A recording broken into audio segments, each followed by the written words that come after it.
En los últimos años del siglo X, París se sumergía en una opulencia y un torbellino de sangre. El palacio real en la isla de la Cité resplandecía con pan de oro, mientras en las plazas ardían las hogueras de la Inquisición. En esta urbe de contrastes, donde la devoción convivía con la crueldad, alrededor del año 1295, nació una niña destinada a grabar su nombre en la historia como la Loba de Francia. Isabel, así se llamó, vio la luz en el seno de Felipe IV, a quien sus contemporáneos apodaron el Hermoso por su pasmosa estampa.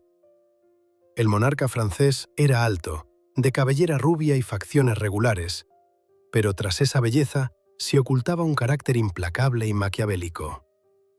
Felipe no toleraba la disidencia, no perdonaba afrentas y carecía de piedad para sus enemigos.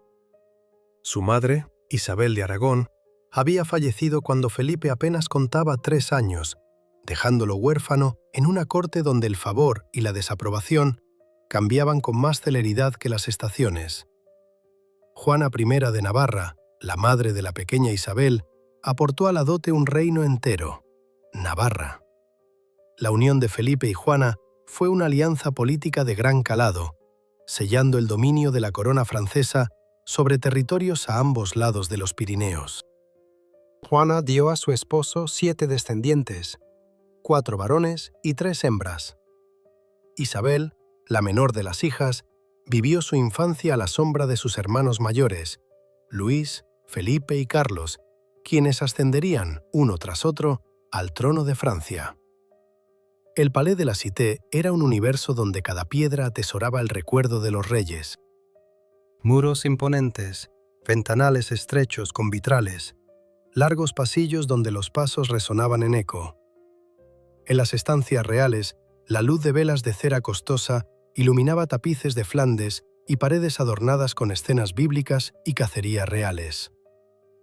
Allí, la pequeña Isabel aprendió a caminar, a hablar, a rezar y a comprender qué significaba ser una princesa de sangre.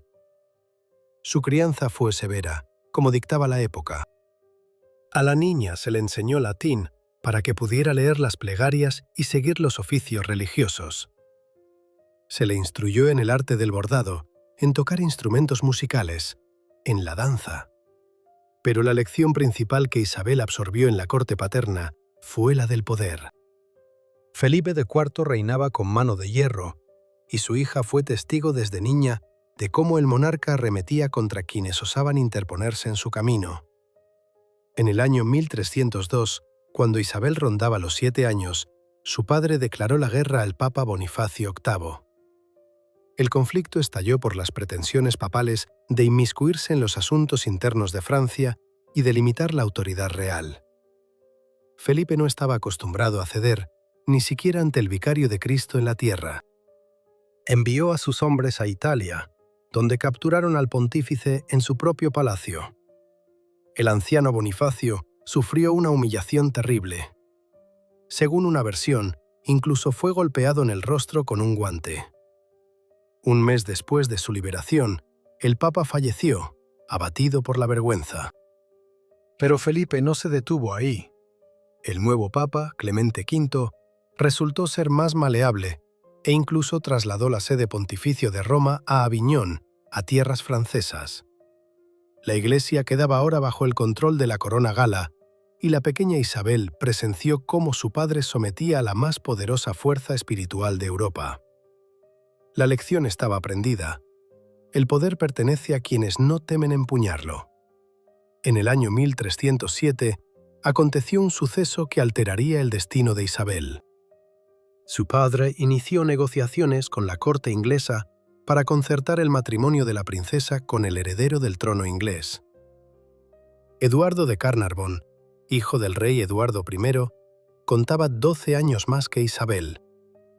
El enlace tenía como fin poner fin a una enemistad secular entre Francia e Inglaterra, originada por las tierras de Gascuña, en el suroeste de Francia, pertenecientes a la corona inglesa, pero enclavadas en territorio francés.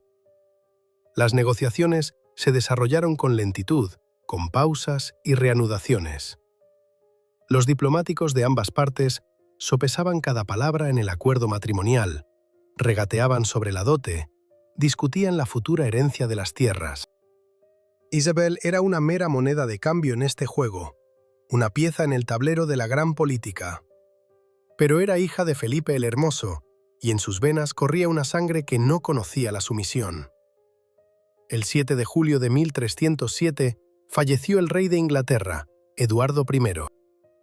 El viejo guerrero, que había dedicado su vida a campañas contra Escocia y Gales, murió en el camino, sin haber logrado someter definitivamente a sus vecinos del norte. Su hijo, Eduardo II, ascendió al trono a la edad de 23 años. Ahora, las negociaciones matrimoniales cobraban un nuevo sentido. Isabel no se casaba con un heredero, sino con un rey reinante.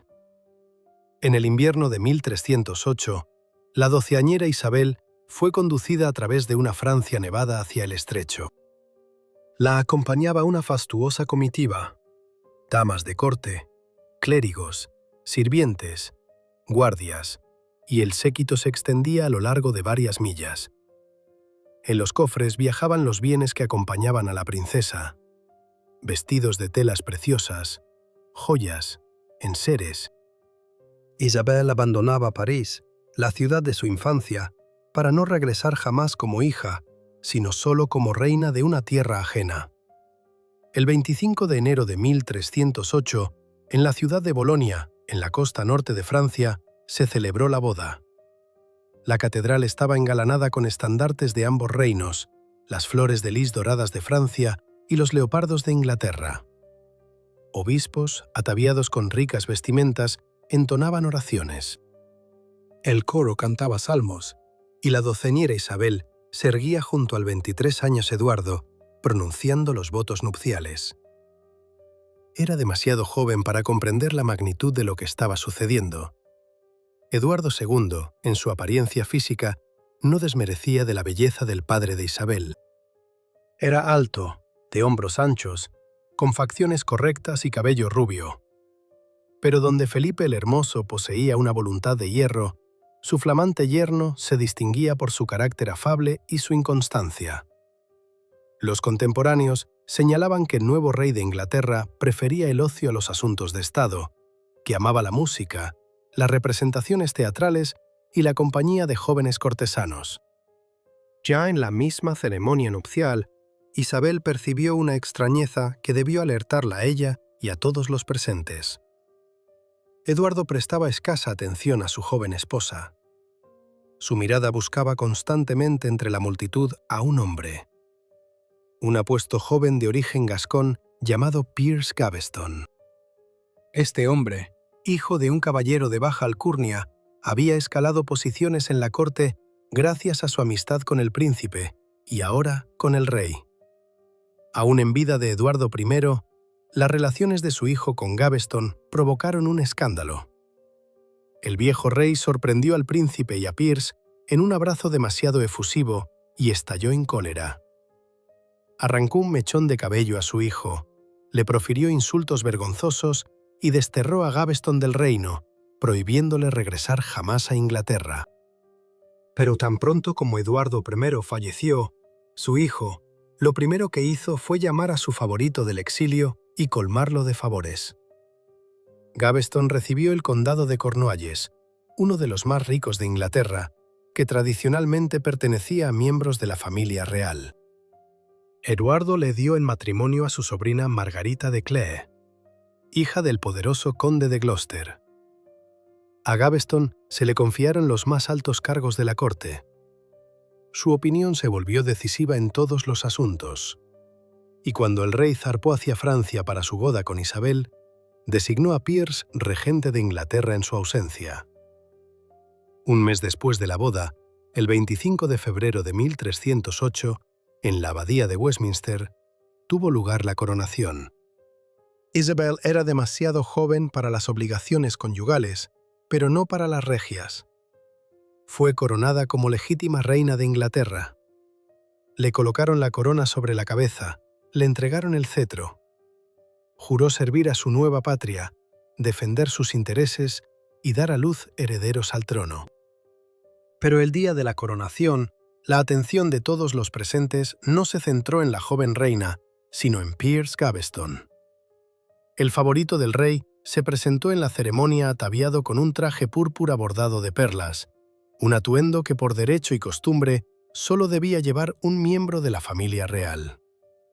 Portaba la corona de San Eduardo, la principal regalia inglesa, lo cual constituía el más alto honor. Y tras la coronación, en el banquete, Gaveston se sentó a la diestra del rey, en el lugar que correspondía a la reina. Isabel permaneció a un lado, humillada y olvidada en el día de su mayor triunfo. Los varones de Inglaterra se enfurecieron.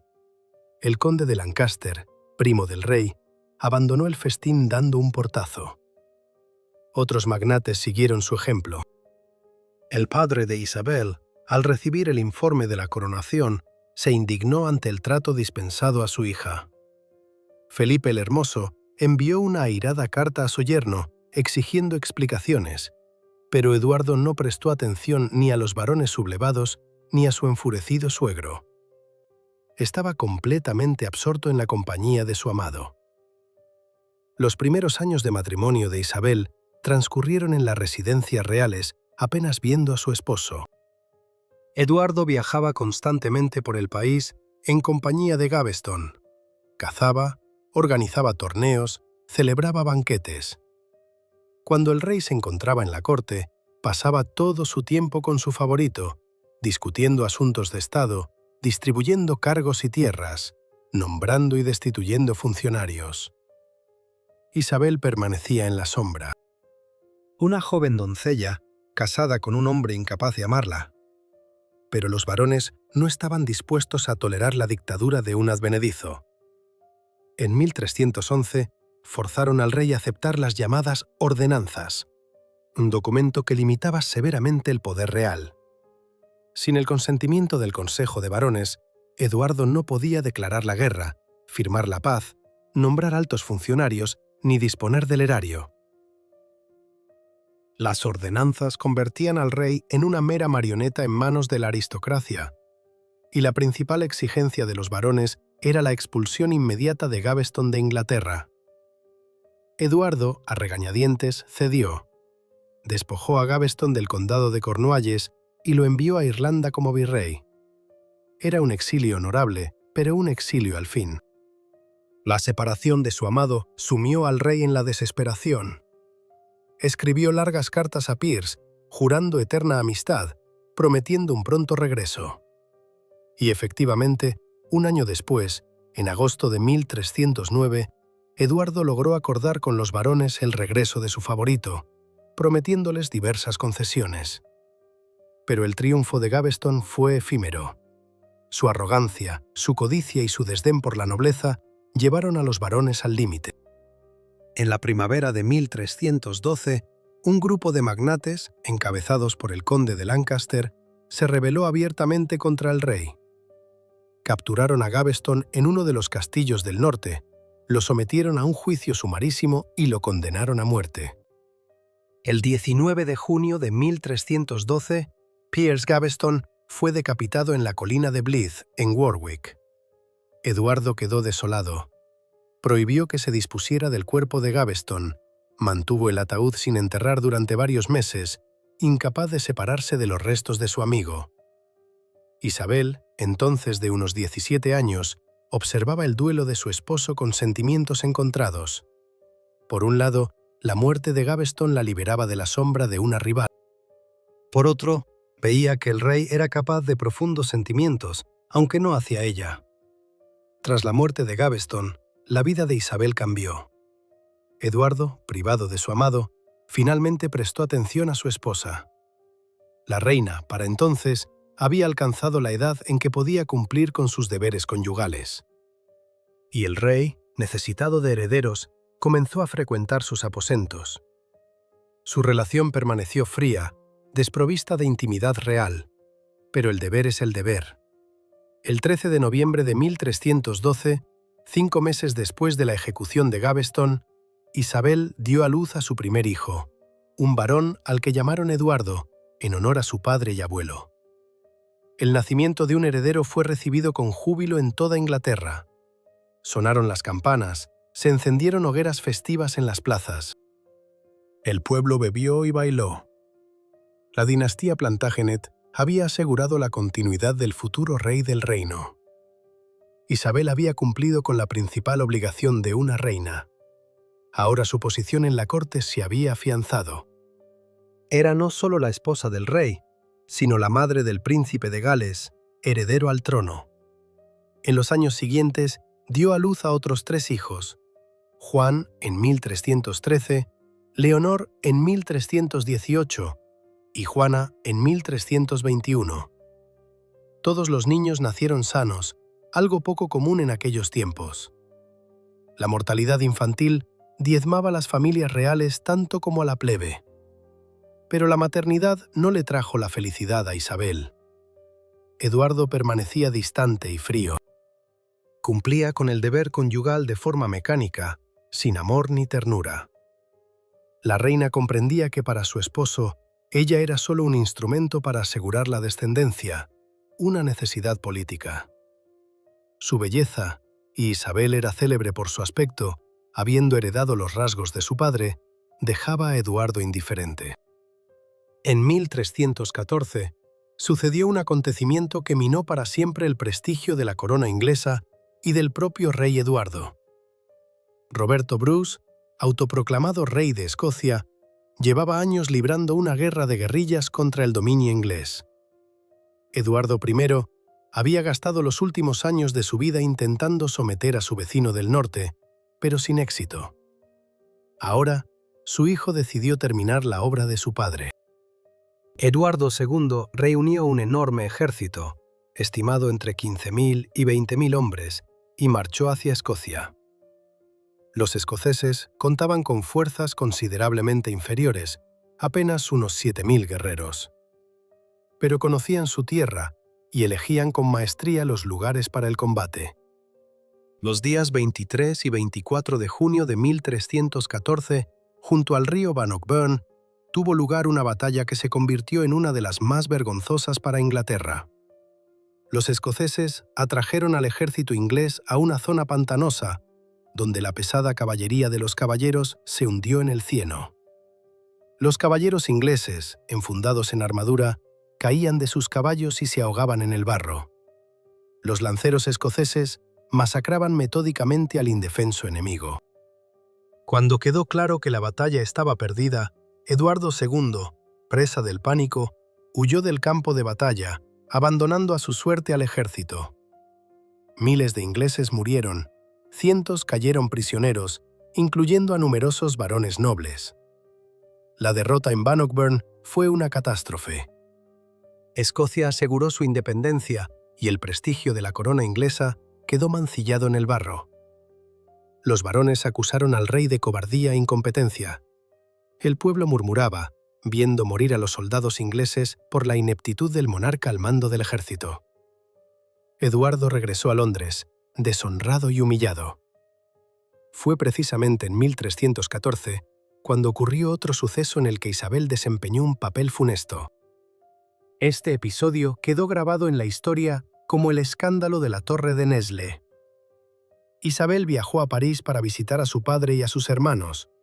Allí fue testigo de cómo las esposas de 2 de sus hermanos mayores, Luis y Carlos, cometían adulterio con jóvenes caballeros. Isabel no guardó silencio. Informó a su padre de la infidelidad de sus nueras. Felipe el Hermoso estalló en cólera. Las esposas infieles fueron arrestadas y arrojadas a prisión. Margarita de Borgoña, esposa del heredero al trono, Luis, y Blanca de Borgoña, esposa del hermano menor, Carlos, fueron recluidas en una fortaleza. Sus amantes fueron capturados, sometidos a terribles torturas y ejecutados en la plaza ante la multitud. Fueron castrados, despellejados vivos y luego decapitados. Margarita murió en prisión en circunstancias misteriosas. Posiblemente fue estrangulada por orden de su esposo para que pudiera volver a casarse. Blanca permaneció encarcelada 8 años antes de que el matrimonio fuera anulado.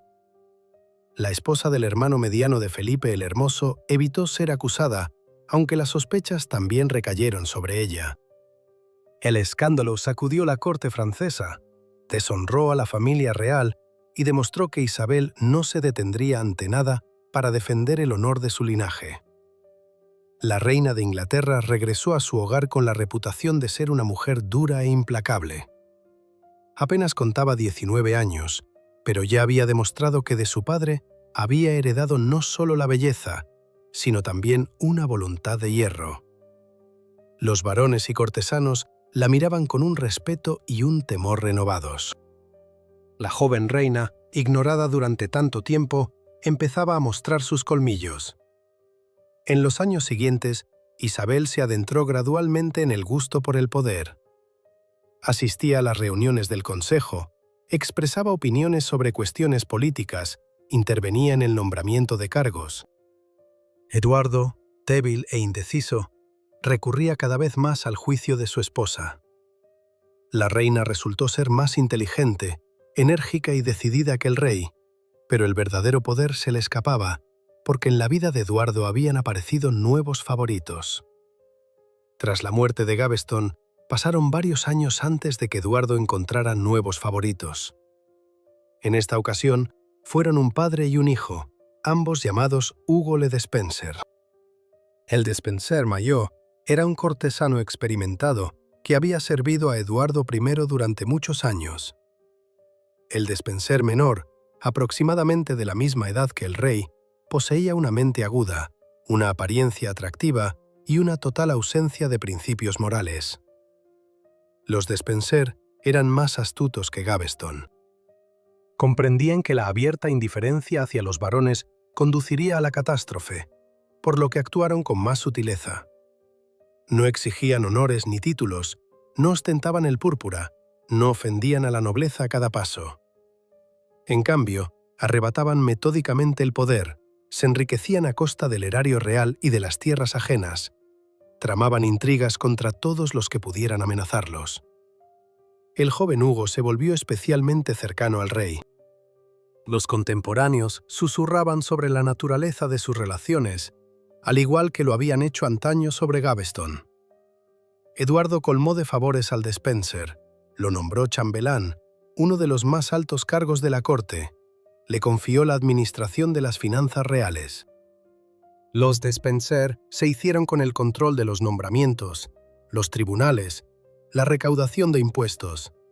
Se convirtieron en los gobernantes de facto de Inglaterra y el rey se transformó en su marioneta. Isabel, al principio, intentó llevarse bien con los nuevos favoritos.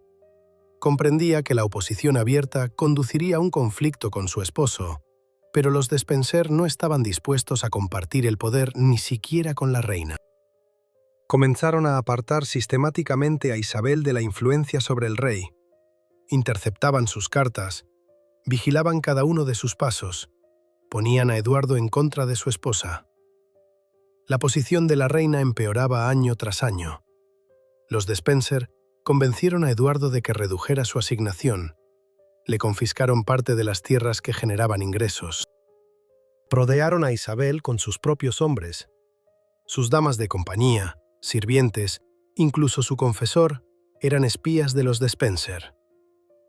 La reina se encontró en una jaula dorada, privada de libertad e influencia. Cada palabra suya, cada acción, era informada a los favoritos. Mientras tanto, la codicia de los Despenser no conocía límites. Se apoderaban de tierras pertenecientes a los varones, utilizando el poder real para confiscar propiedades ajenas. Especialmente afectados se vieron los magnates de la Marca de Gales, donde los Despenser se apropiaban de castillos y fincas con el pretexto de fortalecer el poder real en la región. Los varones murmuraban, pero temían enfrentarse abiertamente a los favoritos, recordando el destino de quienes se habían opuesto a Eduardo. En 1321, la paciencia de los varones se agotó. Varios magnates importantes, entre ellos Roger Mortimer de Wigmore, uno de los varones más poderosos de la Marca de Gales, se rebelaron contra los Despenser. Los rebeldes exigieron al rey la expulsión de los favoritos, la devolución de las tierras confiscadas y el cese del abuso de poder. Le recordaron a Eduardo el destino de Gaveston, insinuando que la historia podría repetirse. Eduardo cedió temporalmente. Aceptó enviar a los de Spencer al exilio, pero en secreto les prometió un pronto regreso. Los varones, satisfechos con la victoria aparente, se dispersaron a sus hogares. Fue un error fatal. Tan pronto como los rebeldes se marcharon, el rey reunió las tropas leales y se abatió sobre sus antiguos aliados con la furia de una bestia acorralada. El ejército real aplastó metódicamente los focos de resistencia. Mortimer, comprendiendo que las fuerzas eran desiguales, intentó negociar con el rey y se entregó a merced de Eduardo a principios del año 1322. Esto no lo salvó. Mortimer fue arrojado a la torre, la lúgubre fortaleza londinense de la que pocos salían con vida. Otros varones rebeldes fueron ejecutados o huyeron al extranjero. Los de Spencer regresaron a la corte y comenzaron la represalia contra todos los que se habían atrevido a oponérseles. Isabel observó las represalias con horror y creciente furia. Los de Spencer triunfaban, y su propia posición se volvía cada vez más precaria. Los favoritos habían convencido al rey de que la reina no merecía confianza, de que simpatizaba con los varones rebeldes, de que era una amenaza potencial. Eduardo, completamente bajo la influencia de los de Spencer, comenzó a mostrar cada vez más abiertamente su aversión hacia su esposa. En 1323 ocurrió un suceso que arruinó definitivamente la relación de Isabel con su esposo. El de Spencer menor convenció al rey de confiscar todas las tierras e ingresos de la reina. Formalmente, esto se hizo con el pretexto de una gestión más eficaz de los bienes reales, pero en la práctica significó la total sumisión financiera de Isabel a la voluntad de su marido y de sus favoritos. La reina perdió su independencia, se convirtió en una prisionera de su propia corte. Pero ese mismo año tuvo lugar un acontecimiento que le dio a Isabel la esperanza de salvación. El 1 de agosto de 1323, Roger Mortimer logró lo imposible. Escapó de la torre. Según la versión oficial, los guardias lo drogaron con un somnífero y permaneció inconsciente toda la noche. En realidad, la fuga fue minuciosamente planeada. Mortimer sobornó a la guardia, se infiltró en los subterráneos de la fortaleza y salió a la orilla del Támesis por un pasadizo secreto, donde lo esperaba una barca. El fugitivo cruzó el estrecho y se refugió en Francia. Allí, Mortimer encontró cobijo en la corte del rey Carlos IV de Francia, hermano menor de Isabel. Eduardo exigió la extradición del delincuente, pero Carlos se negó. El rey francés no tenía intención de hacerle un favor a su cuñado, que trataba tan mal a su hermana. Mortimer permaneció en París, esperando su momento y preparando su venganza. En la primavera de 1325, estalló una nueva crisis en las relaciones entre Inglaterra y Francia. Carlos IV, monarca de Francia y hermano de Isabel, exigió a Eduardo II la sumisión de Vasconia y otras posesiones inglesas en territorio galo. Según el derecho feudal, el rey inglés, al poseer feudos en Francia, era vasallo de la corona francesa y debía reconocerlo públicamente, hincando rodilla ante su suzerano.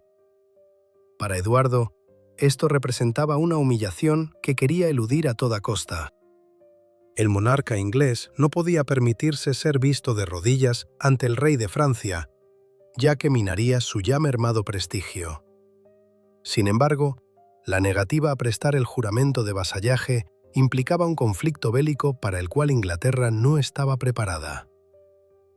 Eduardo se encontraba entre la espada y la pared, y los de Spencer sugirieron enviar a la reina a París para negociar.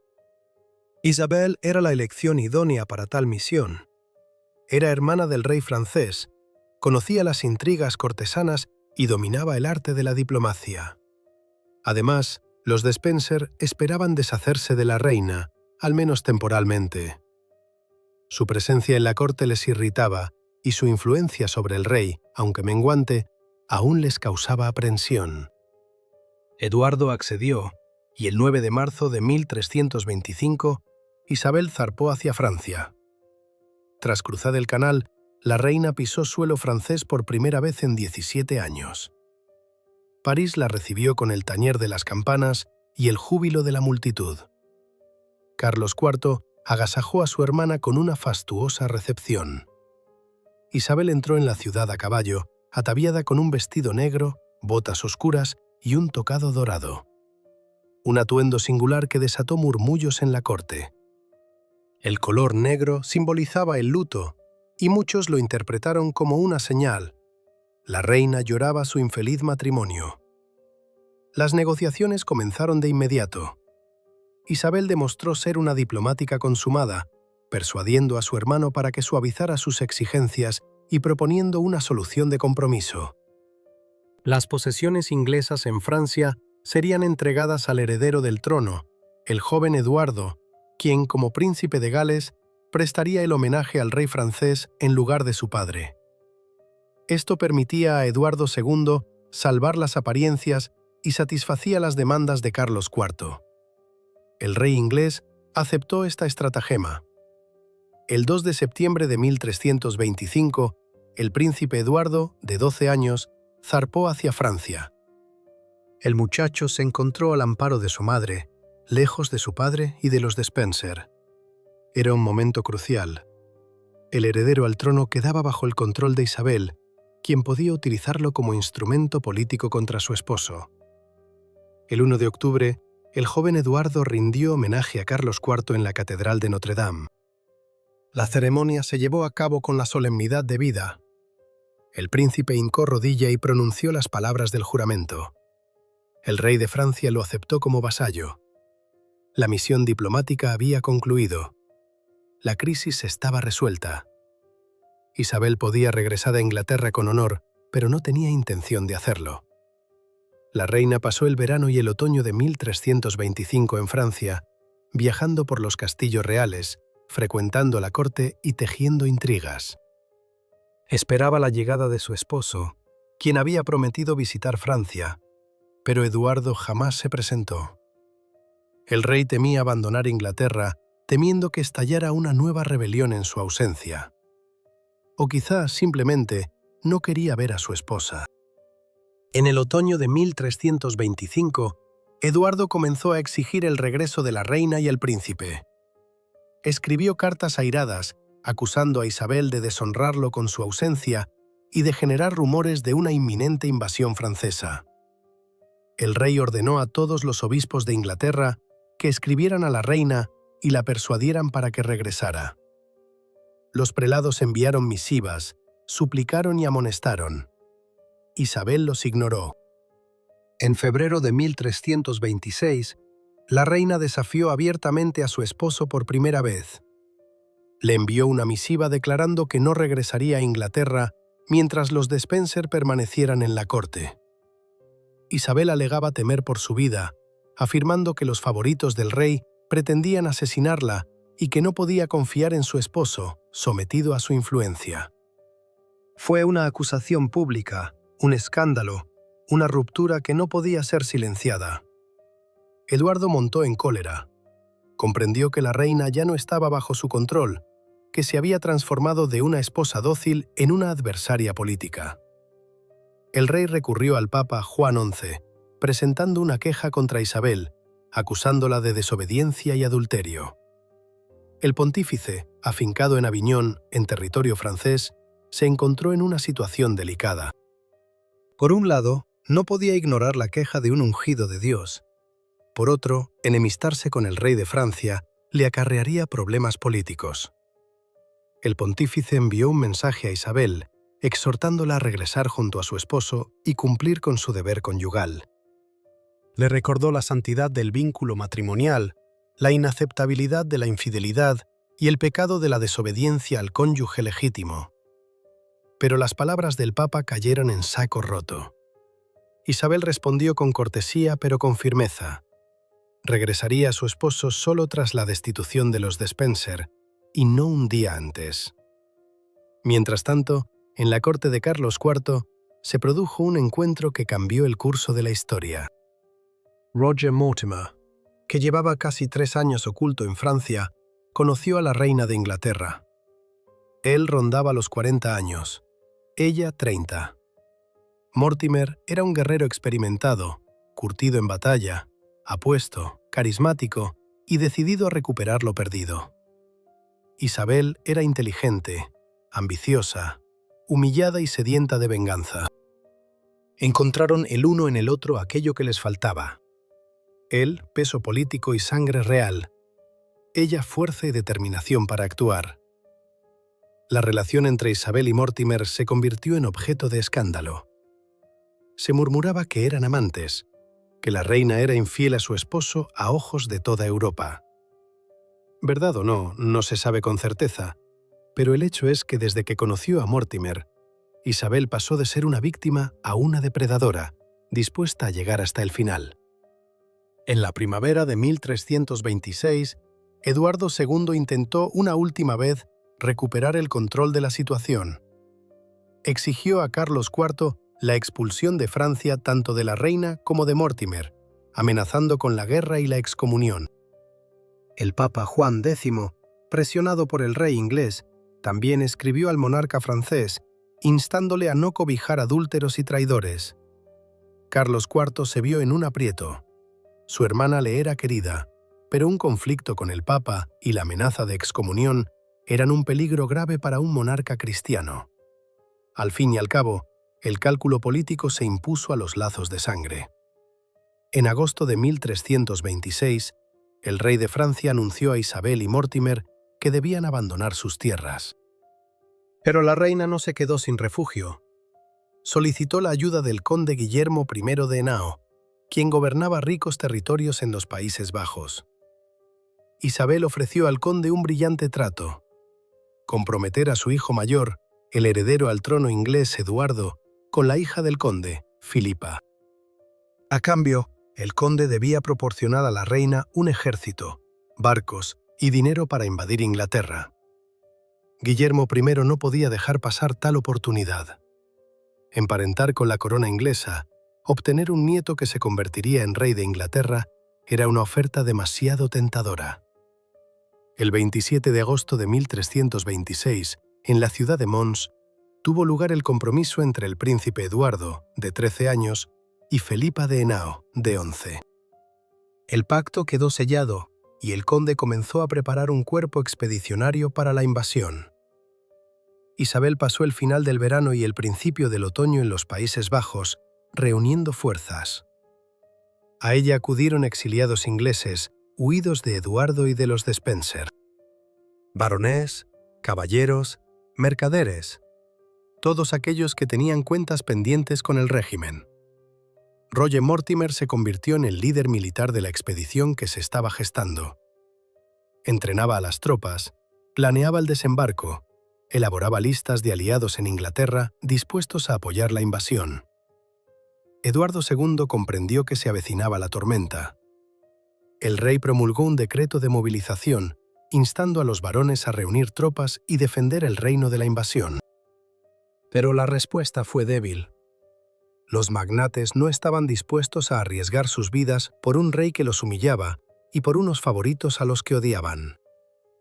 Algunos varones declararon abiertamente que esperarían a ver cómo terminaba el enfrentamiento para luego decidirse por un bando. El Despenser Menor envió hombres al continente con la misión de asesinar a la reina y a Mortimer. Los sicarios penetraron en los Países Bajos, pero el intento de asesinato fracasó. Isabel, advertida por la inteligencia, reforzó su seguridad. El fallido atentado solo afianzó su determinación. Ahora, entre ella y su esposo no solo había una lucha política, sino una guerra a muerte. El 24 de septiembre de 1326, una pequeña flota zarpó del puerto de Dordrecht, en los Países Bajos.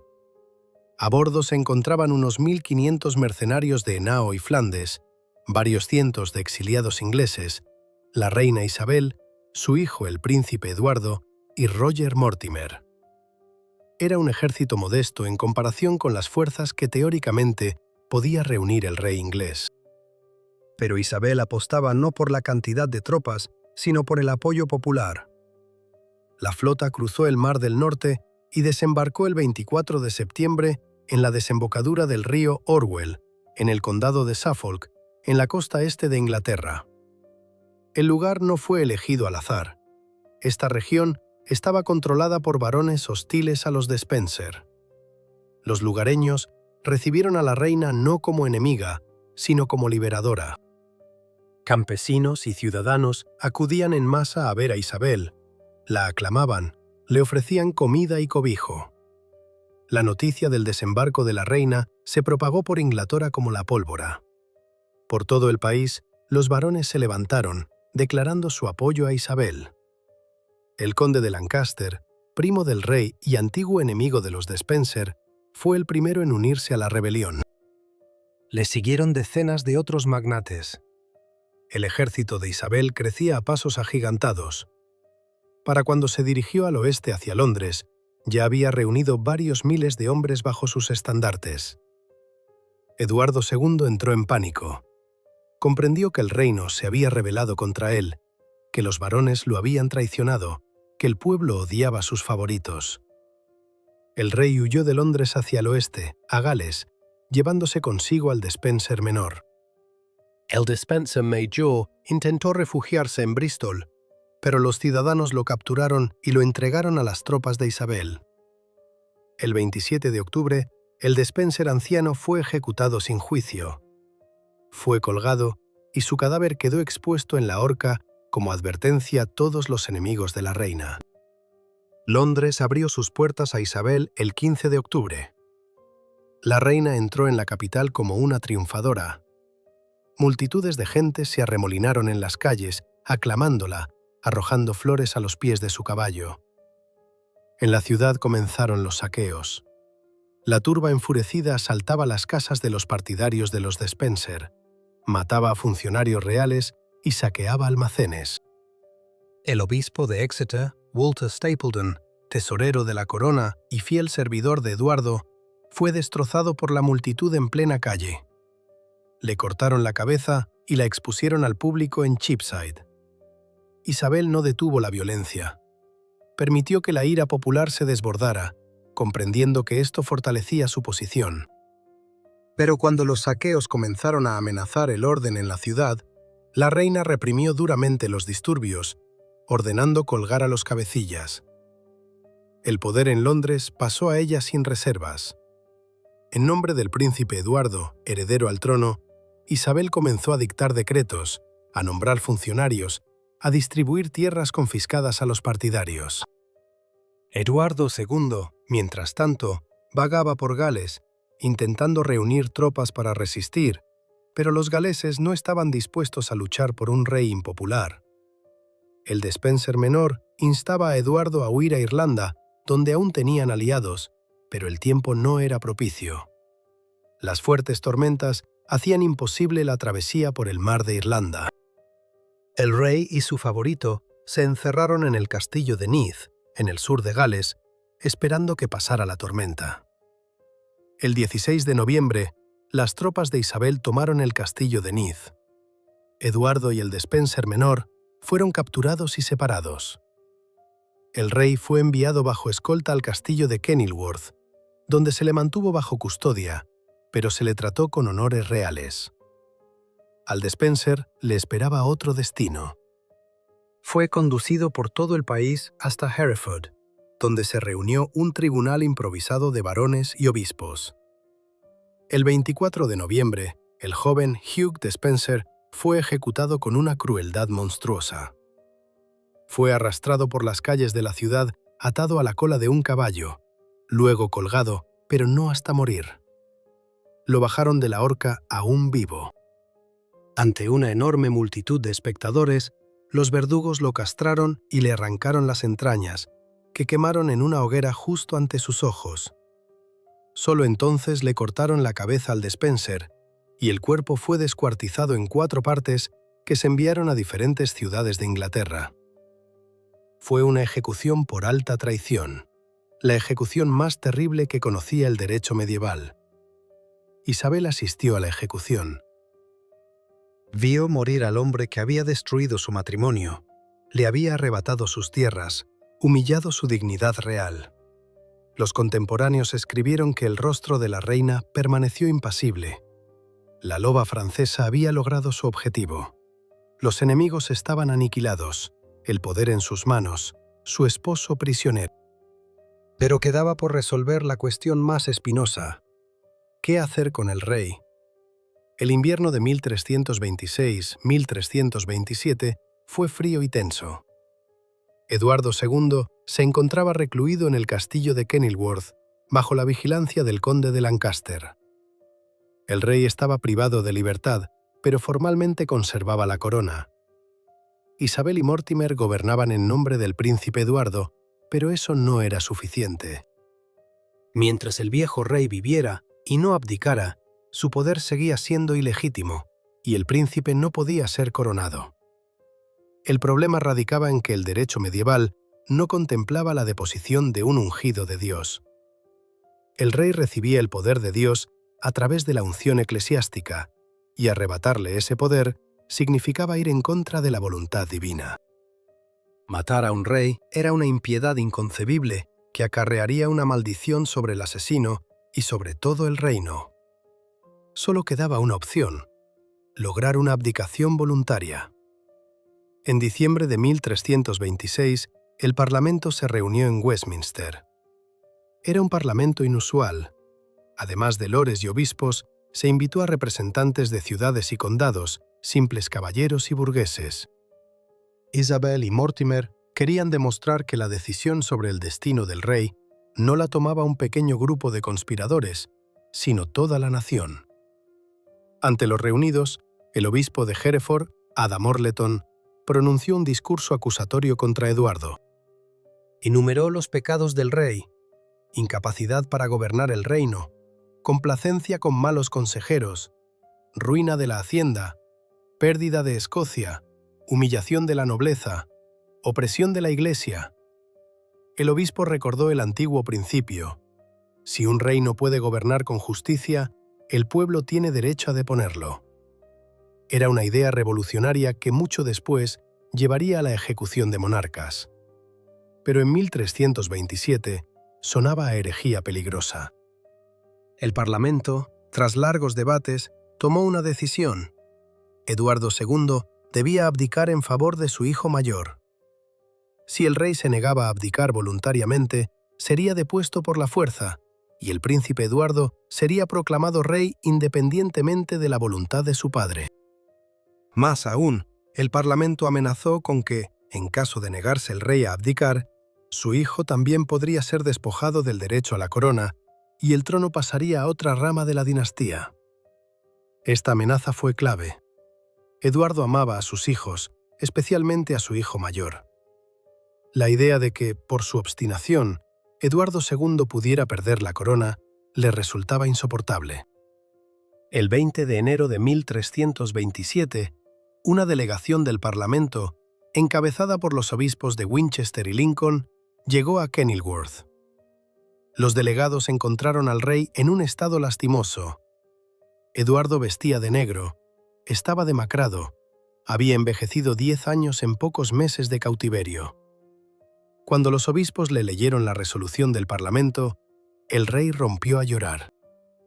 Cayó de rodillas, rogó piedad, juró que sería un vasallo obediente de su hijo, con tal de no ser despojado de su título. Pero los delegados fueron inflexibles: o abdicación voluntaria o deposición forzosa. Eduardo pidió tiempo para reflexionar. Le dieron una noche. A la mañana siguiente, el 21 de enero, el rey convocó a los delegados y anunció su decisión. Estaba dispuesto a abdicar, pero con una condición: la corona debía pasar a su hijo Eduardo y a nadie más. Los delegados juraron que así sería. Entonces, Eduardo II, entre lágrimas, pronunció las palabras de abdicación. La ceremonia fue cuidadosamente planificada. El rey se quitó la corona y la entregó a los obispos como representantes del reino. Se quitó el anillo, símbolo del matrimonio del monarca con la nación, y se lo dio a los delegados. Las insignias reales fueron enviadas de inmediato a Londres, donde esperaba el nuevo rey. El 25 de enero de 1327, Eduardo III, de 14 años, fue proclamado rey de Inglaterra. La coronación tuvo lugar el 1 de febrero en la abadía de Westminster. Isabel se encontraba junto a su hijo, ataviada con un vestido dorado, radiante de triunfo. Roger Mortimer, formalmente solo un varón, era en la práctica el segundo hombre del reino, después de la reina madre. El joven rey prestó juramento, fue coronado, y Inglaterra tuvo un nuevo monarca. Pero todos comprendían quién gobernaba realmente el país. Eduardo II fue trasladado de Kenilworth al castillo de Berkeley, en Gloucestershire. Oficialmente, se dijo que era por su propia seguridad. El castillo era más fortificado y apartado. En realidad, Isabel y Mortimer querían mantener al antiguo rey lejos de Londres y de posibles partidarios. Los guardianes del prisionero fueron nombrados Thomas Berkeley y John Maltravers, hombres leales a Mortimer. Durante la primavera y el verano de 1327, surgieron en varias ocasiones rumores de complots para liberar a Eduardo. Se decía que los galeses preparaban una insurrección, que algunos caballeros planeaban un asalto al castillo de Berkeley, que los partidarios del antiguo rey reunían tropas. La mayoría de estos rumores eran exagerados o directamente inventados, pero creaban una atmósfera de peligro y daban pie a deshacerse del prisionero. El 21 de septiembre de 1327 llegó la noticia desde el castillo de Berkeley. Eduardo II había muerto.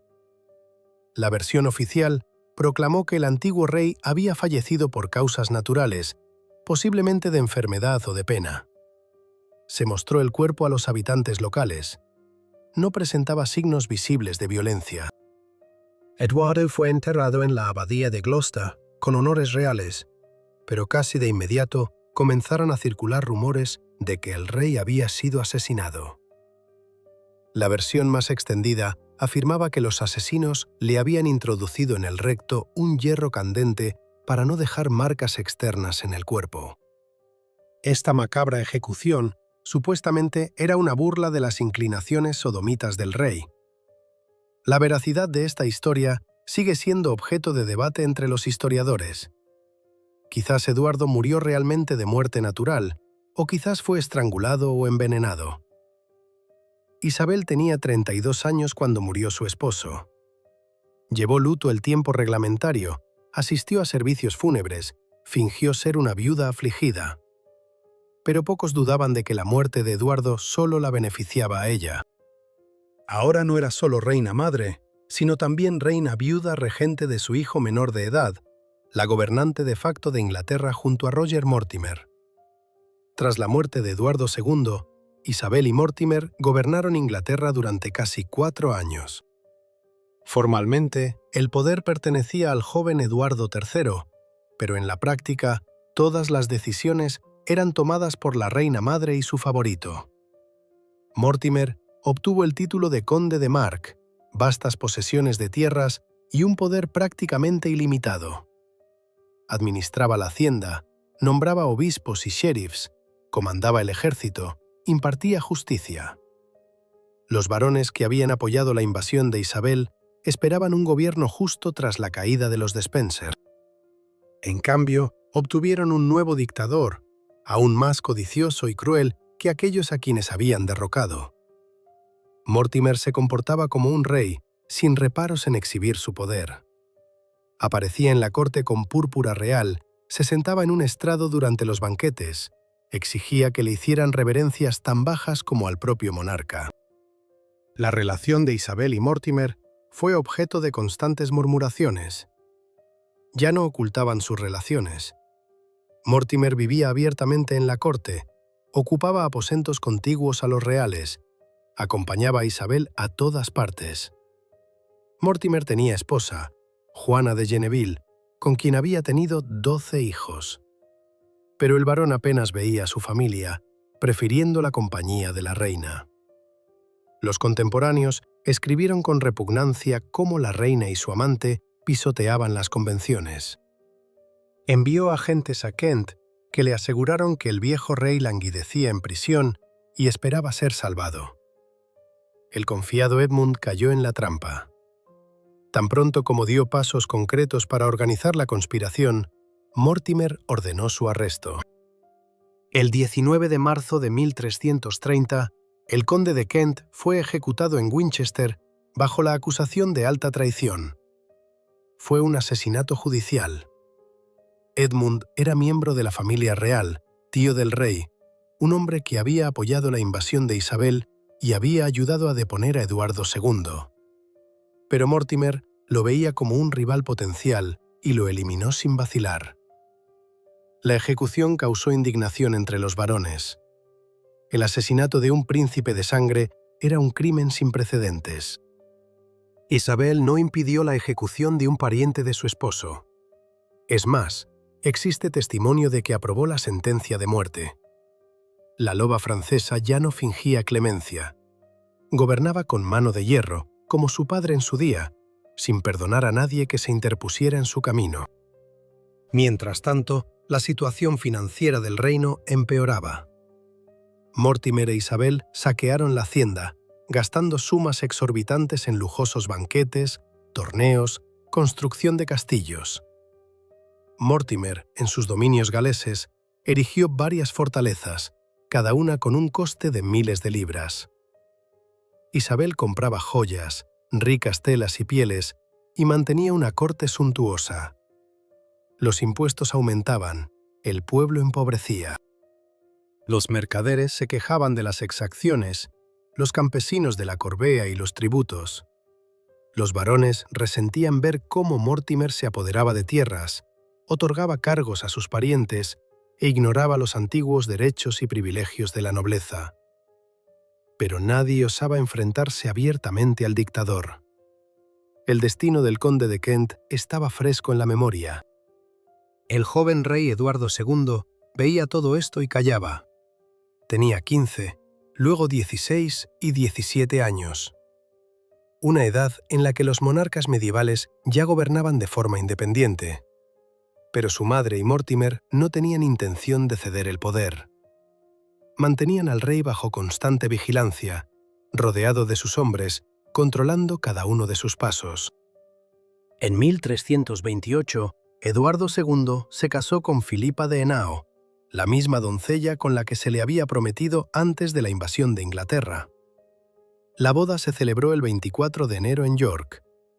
El joven rey estaba sinceramente unido a su esposa. Filipa resultó ser una mujer buena, inteligente y hermosa. Le daría 14 hijos y permanecería a su lado fielmente hasta el fin de sus días. Pero ni siquiera el matrimonio le dio a Eduardo independencia. Mortimer continuó acosando al rey, humillándolo públicamente, recordándole quién era el verdadero amo del país. Durante uno de los torneos, el conde de March apareció rodeado de 180 caballeros vestidos con libreas idénticas. Una demostración de fuerza que solo un monarca podía permitirse. Se sentaba a la mesa al mismo nivel que el rey, exigía tener la primera palabra en los consejos y disponía del sello real. Isabel no veía o no quería ver lo que hacía su amante. Estaba cegada por la pasión, el poder, la venganza por años de humillación. La reina, que una vez sufrió el desprecio de su marido y la tiranía de los Despenser, se había convertido ella misma en una tiranía que pisoteaba las leyes y la justicia. La loba francesa devoraba a su propio país. A finales de 1329, la paciencia del joven rey Eduardo II se agotó por completo. Había cumplido 17 años, la mayoría de edad según las leyes de la época. Jurídicamente, tenía pleno derecho a gobernar de forma independiente, pero en la práctica seguía siendo prisionero de su madre y de su favorito. Las humillaciones que Mortimer le infligía a diario se volvieron insoportables. La ejecución del conde de Kent en primavera de 1330 fue la gota que colmó el vaso. Edmundo era tío del rey, miembro de la familia real, un hombre que no había cometido un delito real. Cayó en la trampa tendida por Mortimer y aún así fue ejecutado. Y el rey no pudo hacer nada. Eduardo comprendió que si no actuaba, Mortimer eliminaría a todos sus potenciales rivales, posiblemente incluyéndose al propio monarca. El rey comenzó a actuar con cautela, reuniendo a su alrededor un grupo de personas de confianza. Entre ellos se encontraban jóvenes varones descontentos con el régimen de Mortimer: Guillermo Montagu, Roberto Afferd, Juan Neville y otros. Se reunían en secreto, discutían planes, juraban lealtad al rey. El principal problema era que Mortimer mantenía a Eduardo bajo constante vigilancia. Los espías del conde de March estaban por todas partes. En otoño de 1330, la corte se trasladó al castillo de Nottingham. Mortimer se sentía seguro. El castillo estaba bien fortificado. Todas las entradas estaban custodiadas por sus hombres. Las llaves de las puertas las guardaba él mismo y la reina madre. Pero el conde no sabía que en el castillo existía un pasadizo secreto subterráneo, conocido por unos pocos. Guillermo Montagu, el amigo y consejero más cercano del rey, se enteró de la existencia de este pasadizo. El túnel conducía desde el patio exterior del castillo directamente a las estancias reales, sorteando todas las puertas vigiladas. El plan se concibió rápidamente: infiltrarse en el castillo a través del subsuelo, capturar a Mortimer y presentarlo ante el tribunal real. En la noche del 19 de octubre de 1330, los conspiradores llevaron a cabo el plan. Un grupo de 18 caballeros armados, encabezados por Montagu, se infiltró en el castillo por el pasadizo secreto. Atravesaron silenciosamente los oscuros pasillos hasta las estancias donde se encontraba Mortimer. El conde de March pasaba la velada en compañía de la reina madre. Cenaban, discutían asuntos, sin sospechar el peligro inminente. De repente, la puerta se abrió de golpe y hombres armados irrumpieron en la habitación. Los guardias de Mortimer intentaron resistirse. 2 de ellos fueron abatidos en el acto. Mortimer agarró su espada, pero comprendió que no tenía posibilidades. Isabel se lanzó hacia la puerta de las estancias reales, empezó a gritar, a golpear, a rogar a su hijo que tuviera piedad. «Dulce hijo, perdona al tierno Mortimer». Eduardo II no salió al encuentro de su madre. Permaneció en sus aposentos mientras los conspiradores sacaban a Mortimer de la habitación. Ataron al conde de March, le taparon la boca y lo sacaron del castillo bajo escolta. Isabel lloraba, exigía la liberación de su amante, amenazaba, suplicaba, pero ya nadie la escuchaba. La era del reinado de la reina madre y su favorito terminó de un solo golpe. Mortimer fue llevado a Londres y arrojado a la torre. El 26 de noviembre de 1330, el Parlamento lo acusó de 14 delitos. Entre las acusaciones se encontraban la usurpación del poder real, el asesinato de Eduardo II, la ejecución del conde de Kent, el saqueo del tesoro, la apropiación de tierras reales y el control sobre la persona del rey. A Mortimer no se le permitió defenderse. El Parlamento decretó que su culpa era tan obvia que no requería pruebas. El 29 de noviembre de 1330, Roger Mortimer fue ahorcado en la horca de Tyburn en Londres. Fue una ejecución habitual para los criminales, sin las torturas agónicas a las que sometieron a los de Spencer. El cuerpo permaneció colgado en la horca 2 días, expuesto a la vista de todos, después de lo cual fue retirado y enterrado. Mortimer murió a la edad de unos 43 años, sobreviviendo a su triunfo solo 4 años.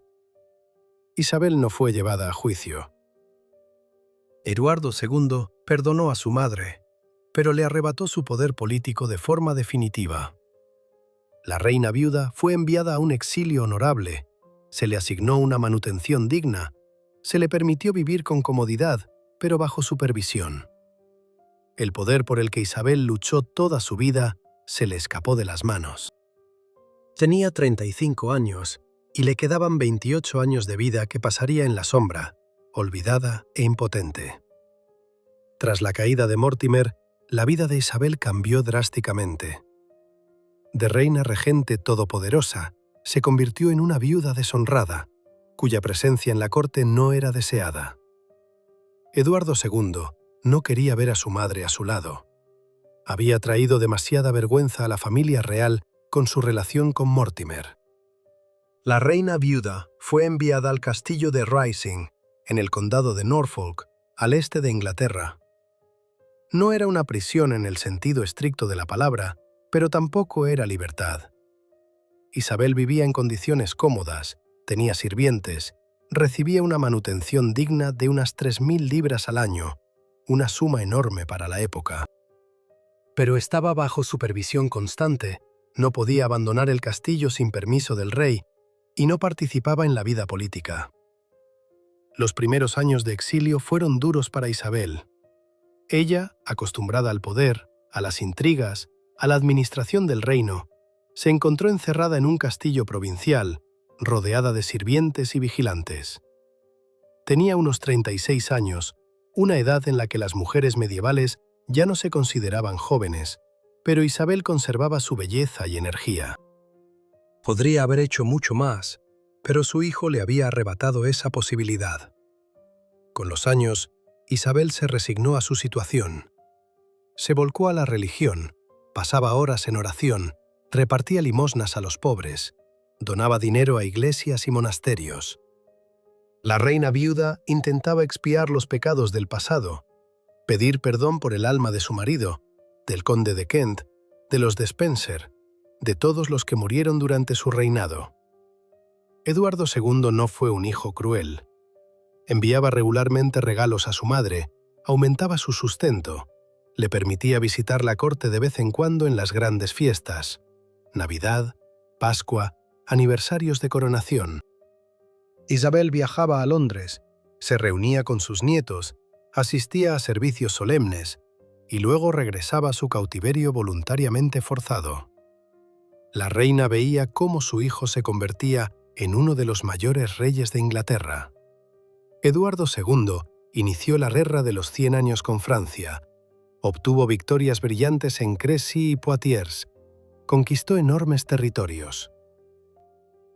Creó la Orden de la Jarretera, convirtió la corte inglesa en un centro de cultura caballeresca, fortaleció el poder de la corona. Todo lo que su padre no pudo, Eduardo II lo logró con brillantez. Isabel estaba orgullosa de su hijo, pero este orgullo estaba empañado por la amargura. Le dio la vida, derrocó a su inútil padre, despejó el camino al trono y como recompensa recibió el exilio. Pero la reina comprendía que su hijo no podía actuar de otra manera. La relación con Mortimer, su participación en el asesinato de Eduardo II, los años de tiranía, todo hacía imposible su presencia en la corte. En 1348 ocurrió una tragedia que conmocionó a Europa. Una epidemia de peste, conocida como la Muerte Negra. La enfermedad llegó de Oriente y en pocos años aniquiló a 1/3 de la población del continente. Inglaterra no escapó a la peste. Ciudades y aldeas morían, los cadáveres se pudrían en las calles. Nadie se encargaba de enterrar a los muertos. Isabel, en su castillo, relativamente protegida de la epidemia, rezaba por la salvación del reino y de su familia. La reina viuda vivió hasta una edad avanzada según los cánones medievales. Vio crecer y madurar a sus nietos, nacer a sus bisnietos, cómo cambiaba el mundo a su alrededor. Isabel vestía hábito monacal, hizo voto de terciaria franciscana, una seglar que vivía según las reglas monásticas. Se preparaba para la muerte, esperando que Dios le perdonara sus pecados. El 22 de agosto de 1358, Isabel de Francia murió en el castillo de Hereford a la edad de 63 años. Tuvo una vida larga y tormentosa, fue hija del rey más poderoso de Europa, esposa de un monarca débil y vicioso, amante de un varón rebelde, reina regente, tirana y finalmente, pecadora arrepentida. La loba francesa recorrió el camino del triunfo a la caída, del poder al olvido. Eduardo II enterró a su madre en la iglesia londinense de Greyfriars, junto al corazón de su asesinado esposo, Eduardo II. Fue un gesto simbólico para unir en la muerte a quienes estuvieron separados en vida. En la tumba se colocó una modesta lápida sin ostentosas epitafios. La iglesia de Greyfriars fue destruida en el siglo XV bajo Enrique VII, y el lugar de enterramiento de Isabel se perdió para siempre. La historia ha conservado la imagen contradictoria de esta mujer. Para algunos, siguió siendo la loba francesa, una reina cruel, vengativa y licenciosa, que mató a su marido y usurpó el poder. Para otros, una víctima de un matrimonio infeliz, una mujer obligada a luchar por la supervivencia en un mundo donde la debilidad significaba la perdición. La verdad, como siempre, está en algún punto intermedio. Isabel de Francia fue producto de su época, cruel, sangrienta, que no conocía la piedad. Heredó de su padre una voluntad de hierro y una implacabilidad, de su madre, el orgullo real y la ambición. Las circunstancias la convirtieron en una guerrera. El amor la empujó al crimen. La sed de poder la llevó a la caída. Su vida es una historia de cómo el poder corrompe, de cómo la venganza engendra nueva venganza, de cómo un drama personal se convierte en una tragedia nacional. Han pasado siglos, pero el nombre de Isabel de Francia todavía genera controversias entre los historiadores. Algunos la rehabilitan, señalando que se vio obligada a actuar en un mundo donde la mujer no tenía derechos y solo podía sobrevivir con fuerza. Otros la condenan por su crueldad, traición y violación de sagradas promesas. Pero nadie niega que Isabel es una de las figuras más brillantes y contradictorias de la historia medieval. La loba francesa dejó su huella en la historia no solo de Inglaterra, sino también de Francia. Su hijo, Eduardo II, a quien elevó al trono, inició la Guerra de los 100 años, que cambió el destino de ambos países. Sus nietos y bisnietos gobernaron Inglaterra durante siglos más, hasta que la dinastía Plantagenet se vio sumida en la Guerra Civil de las Rosas. La sangre de Isabel corrió por las venas de los reyes ingleses hasta el final de la Edad Media. La historia de Isabel de Francia no es solo un relato sobre una reina que derrocó a un rey. Es la historia de una mujer que se negó a ser víctima, de una madre que defendió los derechos de su hijo, de una amante que sacrificó su reputación por pasión. Es una historia sobre el precio del poder, sobre los límites de lo permitido, sobre cómo nobles objetivos pueden conducir a crímenes monstruosos. Y finalmente, es un recordatorio de que incluso los gobernantes más poderosos son mortales, de que la gloria es efímera y el juicio de la historia es implacable. Isabel vivió 63 años y murió en el olvido, pero su nombre sobrevivió al siglo. La loba francesa entró en la leyenda, terrible, fascinante, trágica. Y mientras la gente se interese por la historia, mientras la Edad Media siga siendo objeto de estudio y debate, el nombre de Isabel de Francia no será olvidado.